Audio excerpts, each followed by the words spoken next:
Berpikir secara berlebihan bisa membuat Anda semakin stres dan bahkan menjadi gila. Jika permasalahan pada diri Anda pendam sendiri, kemungkinan besar Anda akan menjadi terpuruk. Gimana cara merubah pikiranmu yang selalu sedih dan galau menjadi semakin ceria? Kamu sangat tepat, disinilah tempatnya. Kami King Stoic akan memberikan motivasi-motivasi penting untuk kalian dengarkan. Maka dari itu amati video ini, dengarkan dan kerjakan. Ayo kita mulai. Dalam kerangka ini, keheningan bukan sesuatu yang harus segera diselesaikan. Ia adalah sesuatu yang perlu direnungkan. Karena tidak semua yang tidak nyaman harus dihindari. Sebagian justru harus dihadapi, dipahami, dan ditembus dengan kesadaran penuh. Maka tanyakan pada dirimu, bukan mengapa dia diam, tetapi apa yang diam ini sedang ajarkan padaku. Mungkin tentang keterikatan yang terlalu dalam pada sosok luar, sehingga kamu melupakan pusat kekuatanmu sendiri.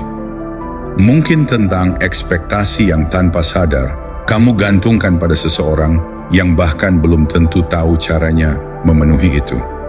Atau mungkin tentang luka lama, trauma lama, luka pengabaian dari masa lalu yang sekarang kembali muncul dan meminta untuk disembuhkan. Psikologi menyebut ini sebagai triggered attachment response. Saat seseorang menjauh, tidak menghubungi, atau berhenti menunjukkan kasih sayang, bagian dari dirimu yang belum utuh akan merasa ditinggalkan, bukan hanya oleh dia, tapi oleh semua figur yang pernah membuatmu merasa tidak cukup, tidak layak, atau tidak terlihat. Dan disinilah ruang kontemplasi dibutuhkan, bukan untuk menganalisis dia, tetapi untuk mengenali dirimu sendiri, luka-lukamu, ketakutanmu, dan keinginanmu yang paling dalam. Kita sering salah kaprah mengartikan diam sebagai hukuman, tapi dalam stoikisme, diam bisa menjadi undangan untuk menyelam lebih dalam ke dalam ruang batin kita yang paling sunyi, untuk duduk bersama rasa takut tanpa mencoba membungkamnya, untuk membiarkan pertanyaan-pertanyaan tanpa jawaban mengambang, tanpa merasa tergesa untuk menyelesaikannya. Karena tidak semua luka butuh obat, beberapa hanya butuh didengarkan. Tidak semua kehilangan perlu diganti, beberapa hanya perlu dipahami maknanya. Dan tidak semua keheningan perlu dipecahkan. Beberapa justru perlu dijadikan cermin, agar kita bisa melihat kembali siapa diri kita sebenarnya, di luar dinamika hubungan yang penuh tarik ulur. Renungkan. Apakah kamu benar-benar menginginkan dia? Atau kamu hanya ingin merasa dibutuhkan, dihargai, dilihat? Apakah kamu mencintainya? Atau kamu sedang mencintai sensasi koneksi yang ia bawa? Pertanyaan-pertanyaan ini mungkin menyakitkan, tetapi jawaban yang muncul bisa menyelamatkanmu dari terus-menerus mengejar bayangan yang tidak pernah bisa menggenggammu sepenuhnya. Diamnya dia adalah ruang kosong yang bisa kamu isi dengan tangis, atau kamu isi dengan kesadaran. Dan pilihan itu selalu ada di tanganmu. Bukan untuk menyalahkan siapapun, bukan pula untuk menyangkal emosi yang kamu rasakan, tetapi untuk mengalihkan perhatianmu dari luar ke dalam. Dari kenapa dia begini, menjadi apa yang bisa aku pelajari dari ini. Karena ketika kamu bisa duduk diam, bukan karena lelah berharap, tapi karena sadar bahwa tidak semua hubungan harus diselamatkan, saat itulah kamu sedang melangkah ke wilayah kekuatan sejati. Ketika kamu tidak lagi melihat diam sebagai bentuk penolakan, melainkan sebagai pintu masuk ke ruang refleksi terdalam, maka tidak ada lagi yang benar-benar bisa menghancurkanmu.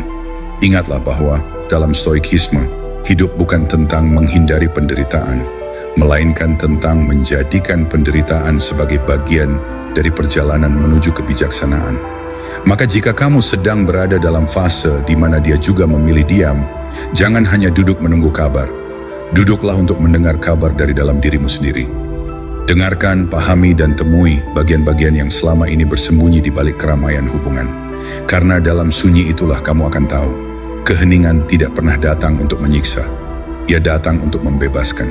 Nomor 5. Jaga martabat, jangan mencari-cari alasan untuk mengejar. Dalam pusaran hubungan yang penuh ketidakpastian, saat dia memilih diam dan menjauh, godaan terbesar yang sering muncul adalah untuk terus mengejar, mencari-cari alasan agar bisa kembali dekat, menghubungi lagi, atau bahkan berusaha keras agar dia berubah pikiran.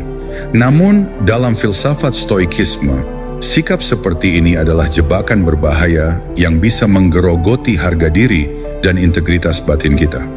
Stoik mengajarkan bahwa martabat adalah fondasi utama yang tidak boleh kita tukarkan dengan apapun, termasuk rasa ingin dipahami atau diterima oleh orang lain. Martabat di sini bukan sekadar konsep abstrak, tapi sebuah energi yang muncul dari pengakuan penuh atas batas-batas diri sendiri dan orang lain.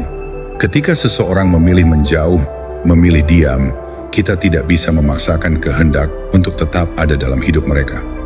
Dalam psikologi kontemporer, hal ini berkaitan erat dengan konsep self-respect dan boundaries, menghormati batasan yang sehat agar tidak kehilangan diri dalam dinamika relasi yang timpang. Mengejar tanpa henti bukanlah bukti cinta, melainkan bentuk ketergantungan emosional yang sebenarnya melemahkan diri kita. Filsuf Stoik seperti Seneca dan Marcus Aurelius menegaskan bahwa kita harus menerima kenyataan tanpa mengeluh dan tanpa berperang melawan hal-hal yang berada di luar kendali kita. Mencari-cari alasan untuk mengejar seseorang yang telah memilih pergi adalah upaya sia-sia yang tidak akan membawa kedamaian batin, melainkan malah menimbulkan rasa frustrasi dan kebingungan yang mendalam. Lebih dari itu, hal ini bisa membuat kita kehilangan kesadaran akan harga diri, karena kita menukar kebebasan emosional dengan kebutuhan untuk diterima dan dicintai oleh sosok yang menutup pintu. Melalui lensa Stoikisme, menjaga martabat berarti berdiri tegak meski dunia terasa rapuh dan tidak pasti. Ini adalah tentang menghormati dirimu sendiri dengan cara yang paling mendasar. Tidak memohon, tidak merendahkan, dan tidak membiarkan dirimu menjadi pion dalam permainan emosi orang lain. Keheningan dan penarikan diri mereka bukan sebuah seruan untuk dikejar, melainkan undangan untuk memusatkan perhatian dan energi pada dirimu sendiri. Psikologi modern pun menguatkan hal ini dengan konsep emotional autonomy, yaitu kemampuan untuk mengelola emosi tanpa terlalu bergantung pada validasi dari luar. Ini bukan hanya soal menahan diri agar tidak mengejar, tetapi juga soal membangun kekuatan internal yang memungkinkanmu berdamai dengan keputusan orang lain, sekaligus menjaga integritas psikologismu. Dalam praktiknya, menjaga martabat berarti mengenali kapan saatnya berhenti. Saat kamu menyadari bahwa semua usaha dan perhatianmu tidak mendapat balasan, saat kamu merasakan bahwa kamu mulai kehilangan suara dan kendali atas dirimu sendiri, itu adalah sinyal untuk mundur dengan kepala tegak. Memberi ruang pada mereka yang memilih diam bukan berarti menyerah, melainkan bentuk penerimaan yang dalam dan bijaksana terhadap kenyataan. Ingatlah, martabat adalah cahaya yang harus terus kamu nyalakan, meskipun dunia sekeliling tampak gelap. Ketika kamu menjaga harga dirimu dengan teguh, kamu sedang menulis ulang narasi tentang siapa kamu sebenarnya. Bukan sebagai sosok yang bergantung pada kehadiran atau perhatian orang lain, tapi sebagai pribadi yang berdiri dalam kemandirian, emosional, dan kedewasaan batin. Jangan biarkan keheningan orang lain membuatmu kehilangan suara dan kekuatanmu. Hormati pilihan mereka, dan hormati juga pilihanmu sendiri untuk tetap utuh, bermartabat, dan bebas. Karena pada akhirnya itulah inti dari kebebasan sejati yang diajarkan oleh Stoikisme. Menerima apa yang tidak bisa kita ubah dengan hati yang penuh hormat dan jiwa yang tak tergoyahkan. Nomor 6. Bangun dirimu, jangan tunggu dirinya. Dalam situasi yang menyakitkan ketika dia memilih diam dan tidak menghubungimu, naluri pertama seringkali adalah menunggu, berharap, dan menahan diri dalam penantian yang tidak berujung. Namun, filsafat Stoikisme mengajarkan kita sebuah pandangan yang jauh lebih membebaskan dan kuat. Jangan menunggu perubahan dari luar, bangunlah dirimu dari dalam. Menunggu seseorang yang tidak mengirimkan sinyal apapun sama saja membiarkan hidupmu terhenti, terjebak dalam masa lalu dan ketidakpastian yang tidak produktif. Waktu adalah sumber daya yang sangat berharga dan tidak bisa diulang, sehingga membiarkannya terkuras hanya untuk menunggu balasan adalah kehilangan peluang besar untuk pertumbuhan dan pembaharuan diri. Stoikisme mengingatkan kita bahwa bukan keadaan eksternal yang menentukan kebahagiaan, dan ketenangan batin, melainkan bagaimana kita memilih merespons keadaan tersebut. Ini bukan tentang menekan atau menghilangkan rasa sakit dan kecewa yang muncul akibat diamnya dia, melainkan mengubah energi tersebut menjadi bahan bakar untuk perbaikan diri yang berkelanjutan. Ketika kamu berhenti bertanya, "Mengapa dia diam?" gantilah dengan pertanyaan yang jauh lebih bermakna dan produktif. Apa yang bisa aku lakukan hari ini agar aku menjadi versi terbaik dari diriku? Ini adalah kunci perubahan dari posisi pasif menjadi aktif, dari korban menjadi pengendali. Dari sudut pandang psikologi kontemporer, pergeseran fokus dari orang lain ke diri sendiri adalah inti dari emotional self-regulation dan self-efficacy, dua aspek krusial yang berkontribusi pada kesehatan mental dan kebahagiaan jangka panjang. Dengan mengarahkan perhatian pada pengembangan diri, kamu tidak hanya memperkuat ketahanan emosional, tetapi juga menumbuhkan rasa percaya diri dan makna hidup yang sejati. Alih-alih membiarkan harapan dan ketakutan menguasai pikiranmu, kamu mulai membangun pondasi kuat yang bisa menopangmu dalam kondisi apapun. Filsafat Stoik juga mengajarkan prinsip prohairesis, kebebasan memilih bagaimana bereaksi terhadap segala sesuatu yang terjadi. Kamu tidak bisa mengendalikan sikap atau pilihan dia, tetapi kamu memiliki kendali penuh atas pilihanmu sendiri untuk bertumbuh, belajar, dan memperkaya dirimu. Dengan melakukan ini, kamu sedang menerapkan inti kebijaksanaan Stoik, mengutamakan apa yang berada dalam kekuasaanmu dan melepaskan yang berada di luar kendalimu. Kamu mungkin akan merasa sulit di awal, menghadapi kekosongan komunikasi yang mengganggu. Namun, dengan tekad dan latihan kesadaran, diam tersebut bisa menjadi ruang suci bagi introspeksi dan transformasi. Bangun dirimu bukan hanya soal menjadi lebih kuat secara mental dan emosional, tetapi juga menjadi lebih bijaksana, lebih damai, dan lebih selaras dengan nilai-nilai yang benar-benar bermakna bagimu. Ini adalah proses yang membutuhkan kesabaran, ketekunan, dan kejujuran terhadap diri sendiri.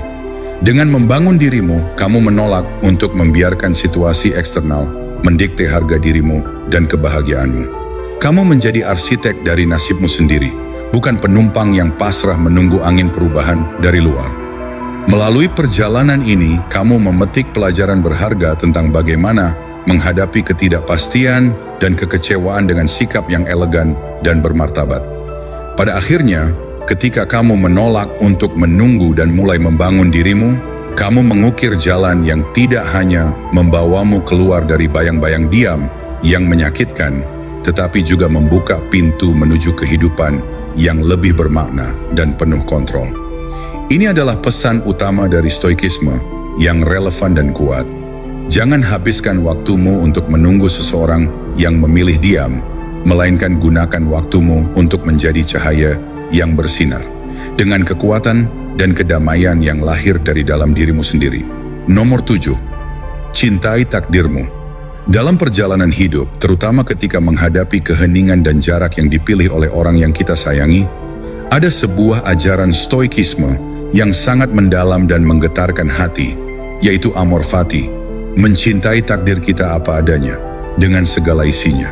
Cintailah segala yang terjadi padamu, karena itu adalah bagian dari alur semesta. Demikian kata para filsuf Stoik. Ketika dia memilih diam dan menjauh, meskipun itu terasa menyakitkan dan penuh ketidakpastian, ini bukan sekadar kebetulan atau ketidakberuntungan. Ini adalah bagian dari takdirmu, bagian dari kisah besar yang sedang semesta rajut dengan sangat cermat untuk membentukmu menjadi pribadi yang lebih kuat, bijak, dan bermakna. Dalam konteks hubungan yang bermasalah, menerima amor fati bukan berarti pasrah atau menyerah tanpa berusaha, melainkan sebuah sikap aktif yang dalam. Menerima kenyataan dengan lapang dada dan malah mencintainya, karena setiap pengalaman, termasuk yang menyakitkan dan penuh keheningan, mengandung pelajaran yang penting. Stoikisme mengajarkan kita untuk melawan kecenderungan alamiah manusia yang ingin melarikan diri dari rasa sakit, kekecewaan, dan ketidakpastian, serta mengundang kita untuk menghadapi semuanya dengan cinta dan penerimaan total.